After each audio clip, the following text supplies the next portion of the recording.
In 1895, in Winton, New Zealand, a railway guard saw a woman walk onto a train where she was carrying only a hatbox and a child.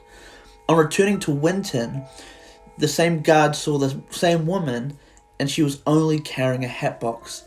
He would later testify that that hatbox was suspiciously heavy. This was none other than the baby farmer killer, Minnie Dean. The police were already suspicious of her, as many children, maybe up to as many as 14, went missing under her care.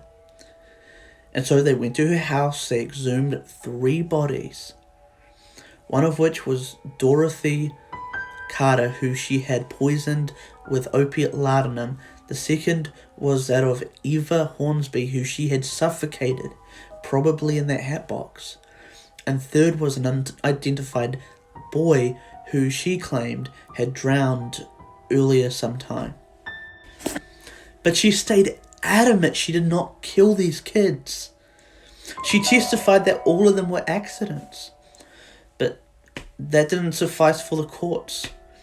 And on the 21st of June, she was convicted of murder, and on the 12th of August that same year, she was the first woman executed in New Zealand history, and so far the only woman executed in New Zealand history. And she would also be considered the only serial killer in New Zealand history. It should also be noted that even though only 3 bodies were found on her property, it is possible that 14 kids who went missing were also victims of Minnie Dean, and therefore could have a body count as high as 17 children killed on her watch.